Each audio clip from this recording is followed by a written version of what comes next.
தோழர்கள் அனைவருக்கும் எனது பணிவான வணக்கங்கள். நம்மையெல்லாம் தலைநிமிர செய்த புரட்சியாளர் டாக்டர் அம்பேத்கர் வழியில் பயணித்துக் கொண்டிருக்கும் நமது எழுச்சி தமிழர் தொல் திருமாவளவன் அவர்களுக்கு எனது வாழ்த்துக்களை தெரிவித்துக் கொள்கிறேன். எதற்கென்றால், ஒவ்வொரு சாமானியனும் கூலி தொழிலாளியும் இன்று கோட் சூட் அணிந்து அப்படி ரோட்ல நடந்து வர்றதை பாக்குறப்ப பிரம்மாண்டமா இருந்தது. அந்த பேரணியில், மதசார்பின்மை காப்போம் மாபெரும் மக்கள் எழுச்சி பேரணியில், இது ஒரு சிறுத்தைகளின் வரலாற்று பாய்ச்சல் அப்படி கூட சொல்லலாம்.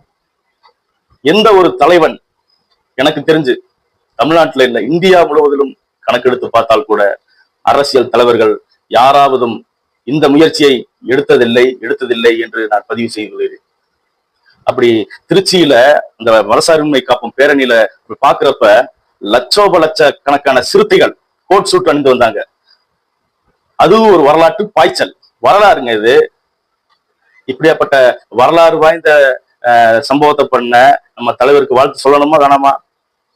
இப்படி போயிட்டு இருக்கையில சில நாதாரிகள் என்ன சொல்றாங்கன்னா, ஆட்டோ ஓட்டுறவனுக்கு எதுக்கு கோட் சூட்டு, ஒரு கூலி தொழிலாளிக்கு எதுக்கு கோட் சூட்டு, ஒரு துப்புரவு தொழிலாளிக்கு எதுக்கு கோட் சூட்டு அப்படின்னு கேட்கிறான்.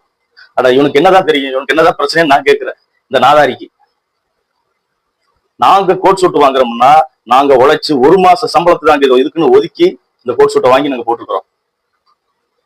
இவனாட்ட வந்து அடுத்தவங்கள்ட்ட போய் பிச்சை எடுத்தோ அற்பமான அரசியல் பண்டியோ பொழைச்சுக்கிட்டு இருக்கிற இவனெல்லாம் வந்து நம்மளை வந்து கிண்டல் பண்றான். இவனுக்கு என்ன, நாங்க கோட் சூட்டு போடக்கூடாது, ஆடு மேய்ச்சிட்டு இருந்தா பரவாயில்லையா, சீமான் சொல்றத போல. ஒரு தலைவன் தன்னுடைய என்ன சொல்றது, தன்னுடைய தொண்டர்களை கோட் சூட் அணிந்து பார்க்கணும், உங்களை எல்லாம் அம்பேத்கராக பார்க்கணும்னு சொல்ற தலைவன் எனக்கு தெரிஞ்சுங்க தலைவர் திருமாவை தவிர வேற யாரும் கிடையாது. இந்த மாதிரி நாதாரிகளுக்குலாம் என்ன பிரச்சனைன்னு தெரியல. அப்ப வந்து எங்களை நீ திட்டுறியா, புரட்சியாளர் அம்பேத்கரை வந்து திட்டுறியா? ஏன் நாங்களா கோட் சூட் போடக்கூடாதா? ஒரு ஆட்டோ ஓட்டுநர் போடக்கூடாதா? ஒரு கூலி தொழிலாளி போடக்கூடாதா? அப்ப நாங்க காலம் முழுக்க வந்து எந்த உடைய அணிவது, வேட்டியையும் துண்டையும் போட்டுக்கிட்டு நாங்க திரியலாம்னு நீ நினைச்சிட்டு இருக்கிற. அது ஒரு காலத்துல நடக்காது. இந்த மாதிரி நாதாரி பையனுங்க வாய்க்கு வந்தபடி பேசிக்கிட்டே தான் இருப்பானுங்க. இவனுங்கெல்லாம் நம்ம தான் செருப்பால் அடிக்கணும். நம்ம தலைவர் ஒரு ஆகச் சிறந்த மனிதர். அவர் வாயிலிருந்து ஒரு கெட்ட சொற்களோ இந்த மாதிரி சொற்களோ வராது.